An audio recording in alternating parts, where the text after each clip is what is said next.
मैं सऊदी अरब में अरबी के घर कपड़े धोने जाती थी। अरबी 10,000 रियल तनख्वाह देता था, इसीलिए अरबी के छोटे मोटे काम मैं फ्री में कर देती थी। लेकिन एक रात अरबी कहने लगा, आज तबीयत ठीक नहीं है, तुम यहाँ रुक सकती हो। मैं सोने लगी, मगर उस रात मेरे होश उड़ गए जब अरबी मैं अपने पति के साथ सऊदी अरब में रहती थी। हम दोनों ज़्यादा पढ़े लिखे नहीं थे।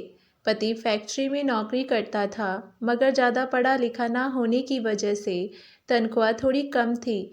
घर का गुजारा बहुत ही मुश्किल से चलता था और हम शुक्र अदा करके जो मिलता खा पी लेते और सो जाते थे। लेकिन जैसे जैसे दिन गुजरने लगे, पैसों की बहुत ही कमी होती चली गई। मैंने इधर उधर कुछ और औरतों से मशवरा किया तो एक औरत ने बताया कि अरबी के घर नौकरी की ज़रूरत है। काम भी ज़्यादा नहीं होगा, बस कपड़े धुलाई करने होंगे, क्योंकि अरबी के घर में और भी नौकरानी काम करती हैं, बस सिर्फ कपड़े धोने वाली की ज़रूरत है। मेरे लिए ये काम बहुत आसान था, लेकिन अरबी का सुनकर मुझे थोड़ा डर भी लग रहा था। मेरे चेहरे पर परेशानी की हालत देखते हुए वे कहने लगी, घबराओ मत, अरबी अंधा है। वे बेचारा तो बस सारा दिन एक सोफे पर बैठा रहता है। उसकी बीवी कुछ महीने पहले मर गई थी। एक तो अब उसकी उम्र भी काफ़ी ज़्यादा हो गई है, दूसरा अब इस उम्र में कौन उससे शादी करेगा। आगे तुम्हारी मर्ज़ी। अगले दिन मैं उस पड़ोसन के पास दोबारा गई और उस अरबी के घर चलने को कहा। वे अरबी तो बहुत अच्छा इंसान था, उसने मेरी तनख्वाह भी अच्छी रखी थी। जब मैंने अपने पति को इस नौकरी के बारे में बताया तो वे बेहद खुश हुआ था। कहने लगा, अगर हम मिलकर दोनों मेहनत करेंगे तो घर के खर्चे के अलावा कुछ पैसे भी जमा हो जाएंगे। मैं भी दिन भर फ्री हुई होती थी, इसीलिए घर के सारे काम सुबह ही निपटा कर मैं उस अरबी के घर चली जाती। उस अरबी की एक छोटी सी बेटी थी, यही कोई 8 या 10 साल की होगी। घर की बाकी नौकरानी उस पर ज़्यादा ध्यान नहीं देती थी। वैसे भी पराई औलाद को कौन गले लगाता है। मैंने अरबी के हालात देखते हुए उसके घर की सारी जिम्मेदारी उठा ली। मैं सुबह 12 बजे से लेकर शाम 8 बजे तक उस अरबी के घर पर ही रहती थी। मुझे हैरत होती थी कि अरबी किस कदर नर्म दिल इंसान था। वे नौकर के साथ बहुत ही प्यार से पेश आता था, मगर घर की और नौकरानियां मुझसे जलने लगी थीं, क्योंकि अरबी मेरा बहुत ख्याल रखता था, क्योंकि मैं उस घर में नहीं थी। अगर कोई सी भी गलती हो जाती तो वहन रहनिया फ़ौरन अरबी के कान में जाकर बात को डाल देती, मगर अरबी उनको खामोश करवा देता। मैं ये बात महसूस की थी कि अरबी अपनी बेटी से बहुत मोहब्बत करता था, लेकिन बीवी का साथ छूट जाने की वजह से अंदर से भी टूट चुका था। अरबी के साथ एक नौकर भी था जो उसके साथ हमेशा रहता था। वही दफ्तर लेकर जाता, वापस लाता, सब कुछ उसके जिम्मे में था। अरबी जब भी अपने काम से घर वापस आता तो सबसे पहले अपनी बेटी के कमरे में जाता। मैं उसकी बेटी के साथ ही बिज़ी होती थी, इसीलिए पहले वे दरवाजे पर दस्तक देता। मैं फ़ौरन से ठीक होकर बैठ जाती, फिर ही वे दरवाज़ा खोलता था। फिर अपनी बेटी को प्यार करता था, मुझे भी पूछता था कि बच्चे ने तंग तो नहीं किया, उसने खाया पिया तो ठीक से है ना। अरबी अपनी बेटी पर जान छिड़कता था। वे अरबी पूरे दिन की रूटीन मुझसे पूछता था। मैं भी उस अरबी को सारे दिन की रूटीन बता दिया करती थी। एक रात को जब मैं घर जाने लगी तो वे कहने लगा कि 1 मिनट रुको। फिर उसने अपनी जेब से पैसे निकाला और मुझे 10,000 रियल पकड़ा दिया।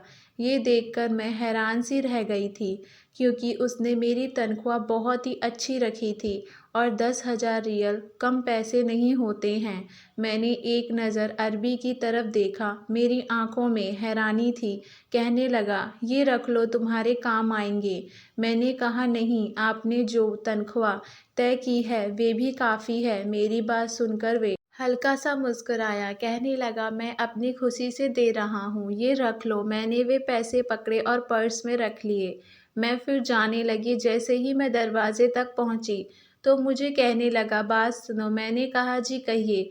वे कहने लगा, इस बात का जिक्र दूसरी नौकरानियों से मत करना और किसी को मत बताना कि मैंने तुम्हें 10,000 रियल दिए हैं। कुछ देर तो मैं उसकी बात सुनकर सोच में पड़ गई। फिर मैंने हाँ में सर हिला दिया और वे आहिस्ता आहिस्ता चलता हुआ कमरे में चला गया। ना जाने क्यों उस रात से मैं बड़ी बेचैन सी हो गई थी। एक तो अरबी का मुझे 10,000 रियल देना और दूसरा नौकरानियों से छिपाना, ये दोनों बातें ही मेरे दिमाग को उलझन में डाल रही थी। फिर मैंने सोचा कि शायद अरबी समझता होगा कि दूसरे नौकर अपना काम खुश होकर नहीं करते और मेरी मेहनत और मेरी नीयत को देखते हुए अरबी ने मुझे 10,000 रियल दिए होंगे। लेकिन कुछ दिन बाद मेरी हैरत की इंतहा ना रही जब कुछ दिन बाद अरबी ने फिर हज़ार हज़ार रियल के नोट निकालकर मेरी तरफ बढ़ा दिए। जब दूसरी बार अरबी ने मुझे रियल दिए, उस बार तो मेरे दिल में से और भी ज़्यादा आने लगा था। आखिर अरबी मेरे साथ इतना मेहरबानी क्यों कर रहा है? मैंने वे रियल उस अरबी को वापस पकड़ा दिए। मैंने कहा, मुझे ये नहीं चाहिए। आप क्यों मुझे रोज़ रोज़ इतने पैसे दे रहे हैं? मैंने फटाफट से अपनी चादर को ठीक किया, लेकिन वे कहने लगा कि आप मेरी बेटी का बहुत ख्याल रखती हैं, इसीलिए मैं तुम्हें ये पैसे दे रहा हूँ। फिर मैंने कहा कि नहीं, ये तो मेरी बेटी की तरह है और इसके पैसे मैं आपसे लेती हूँ हर हाल में। मैंने उस दिन उस शख्स से कोई पैसे नहीं लिए और वापस घर आ गई। लेकिन अगले ही दिन जब मैं उसके घर गई तो मैंने देखा कि वे अरबी आज दफ्तर नहीं गया था बल्कि घर पर ही था और बेटी के पास ही बैठा था। जब मैं आई तो मुझसे कहने लगा कि इतने देर से आई हो, आपको पता है मेरी बेटी को बुखार चढ़ा है। इसके चेहरे पर फिक्र थी। मैं घबराकर जब घड़ी की तरफ देखा तो पूरे 12 बज रहे थे और मैं इस वक्त आई थी। मैंने कहा कि मैं तो अपने वक्त पर आई हूँ। फिर वे मुझसे कहने लगा कि मैं इस चीज़ के आपको पैसे दे रहा था कि आप मेरी बेटी का ख्याल ज़्यादा रख सके। देखो, सुबह से उसको बुखार है, इसकी तो माँ भी नहीं है जो इसकी परवाह करे। इसीलिए मैंने आपको हमेशा के लिए नौकरी पर रखा है ताकि काम के साथ साथ मेरी बेटी के अच्छे से देखभाल भी हो सके, वरना नौकरानी तो मुझे और भी बहुत सी मिल जाएंगी। आपको इसीलिए नहीं रखा कि आप 12 बजे तक ही आएँ और मेरी बेटी बुखार में जलती रहे। मैंने फटाफट से उस अरबी की बेटी को लेकर अपने पास बैठाया। थोड़ी देर बाद डॉक्टर को घर लेकर आया। मैं समझ गई थी कि अरबी के पास बहुत पैसे हैं, जो अरबी ने डॉक्टर को घर पर बुलाया है। डॉक्टर के जाने के बाद मैंने बच्ची को दवा पिलाई और उसके पास बिस्तर पर लेट गई, क्योंकि मुझे अरबी ने कहा था, जब तक बच्ची ठीक नहीं हो आप घर मत जाइए। मैं सारे काम छोड़कर इसी बच्ची का ध्यान देने लगी। पूरा दिन मैं बच्ची को संभालते संभालते धन चक्कर सी बन गई थी। कभी उसे दवा पिलाती तो कभी उसे काढ़ा बनाकर देती, मगर बुखार की वजह से वे बहुत चिड़चिड़ी सी हो गई थी, वरना तो मेरी बात मान लेती थी। लेकिन आज तो जैसे तंग ही किए जा रही थी। मैं रात तक बिल्कुल थक चुकी थी। जैसे ही अरबी आया तो मैंने जाने की इजाज़त मांगी तो मुझसे कहने लगा कि ये बात मुनासिब तो नहीं लग रहा, लेकिन मैं भी मजबूर हूँ। अगर आप आज की रात मेरी बेटी के साथ रह लो तो ये आपका मुझ पर बहुत ही बड़ा एहसान होगा। मैंने कहा कि मैं कैसे रह सकती हूँ, मेरा पति ना बच्चे वापस आ जाते हैं और मुझसे खाना मांगते हैं। ये सुनकर मैंने देखा कि अरबी के चेहरे पर अजीब सा अंदाज आ गया था। कहने लगा, क्या आप शादीशुदा हैं? मैंने कहा, हाँ। मेरी जवान सुनकर अरबी के चेहरे पर गुस्सा आ गया था। फिर एकदम से ही उसने बात बदल दी और कहने लगा कि आप अपने पति से कह दे कि एक रात के लिए आपको यहीं रहने दे, क्योंकि मेरी बच्ची आपसे बहुत ज़्यादा लगाव कर चुकी है। रात भर मैं कैसे इसे संभाल सकता हूँ? फिर आप इसकी दवा के बारे में अच्छी तरह से जानती हैं। मैंने कहा, ठीक है, मैं अपने पति से पूछ लेती हूँ। मैंने मोबाइल निकालकर और अपने पति से कहा तो वे कहने लगा, ठीक है। तुम आज की रात रुक जाओ, मैं खाने पीने का खुद इंतज़ाम कर लूँगा। रात भर मैं इस बच्ची को संभालती रही और अगले दिन बच्चे की तबीयत काफ़ी हद तक ठीक हो चुकी थी। फिर मैं जब घर वापस जाने लगी तो अरबी ने मुझे 5,000 रियल पकड़ाने चाहे। मैंने कहा कि आप क्यों दे रहे हैं? वे कहने लगे, आपने मेरी बेटी को बड़ी मुश्किल वक्त में संभाला है और इस पर आपका हक बनता है।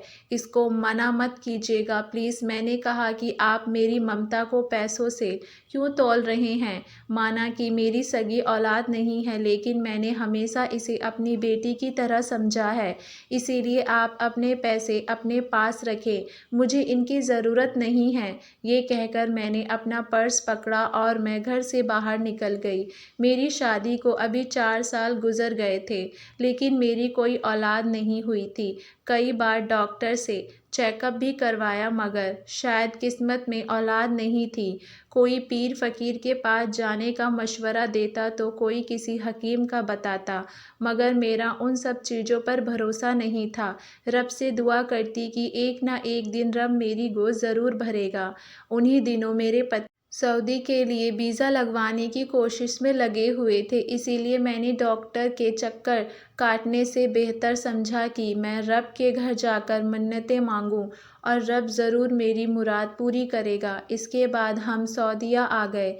3 साल से मेरा पति काम कर रहा था, लेकिन हालात जैसे थे वैसे ही थे। लेकिन मेरे दिल में ये ख्वाहिश थी कि रब मुझे अब औलाद दे, इसीलिए जब इस बच्ची को संभालने की ज़िम्मेदारी मुझे मिली तो मैंने ये नहीं समझा कि मैं नौकरी कर रही हूँ या वे बच्ची मेरे लिए एक बोझ है। मैंने अपनी सारी ममता उस पर लुटा दी थी और दिल से अपनी सारी ममता इस पर न्यौछावर कर दी थी और दिल से मैं इसको अपनी बेटी ही मानती थी। अगले दिन जब मैं काम पर आई तो मैंने देखा परेशान बैठा था। मालूम करने पर पता चला कि इसके खाना बनाने वाली नौकरानी भी, जो अरबी के घर खाना बनाती थी, वे काम छोड़कर जा चुकी थी। इसी बात को लेकर अरबी मुंह फुलाए हुए बैठा हुआ था कि अब फ़ौरन घर में किचन संभालने के लिए वे नौकरानी किधर से लाएगा। मैं ये सुनकर खामोश हो गई, क्योंकि मैं अरबी के घर और किसी काम की जिम्मेदारी नहीं लेना चाहती थी।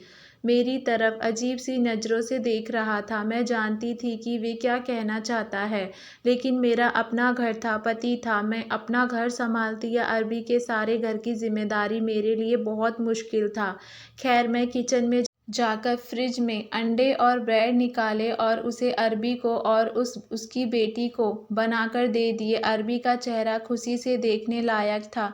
मैंने दिन भर अपना काम किया और शाम को घर वापस आ गई। फिर मैं नहीं जानती थी कि क्या हुआ और क्या नहीं, लेकिन शाम को ही मुझे अरबी का फ़ोन आया। वे मुझसे कहने लगा कि फ़ौरन घर पहुंच जाओ, मुझे आपसे बहुत सी ज़रूरी काम है। मैंने कहा, अरबी इस वक्त तो रात के 8 बज रहे हैं। वे कहने लगा कि मुझे आपसे बहुत ज़रूरी काम है, आपका आना बहुत ज़रूरी है, आप फ़ौरन से मेरे पास आएँ। मैंने अपने पति को बताया तो कहने लगा, ये नौकरी छोड़ दो, ना जाने वे भी क्या चाहता है। मैं अरबी के घर जाना चाहती थी, मगर मेरा पति का रवैया पहले ही कई दिन से बदला हुआ था।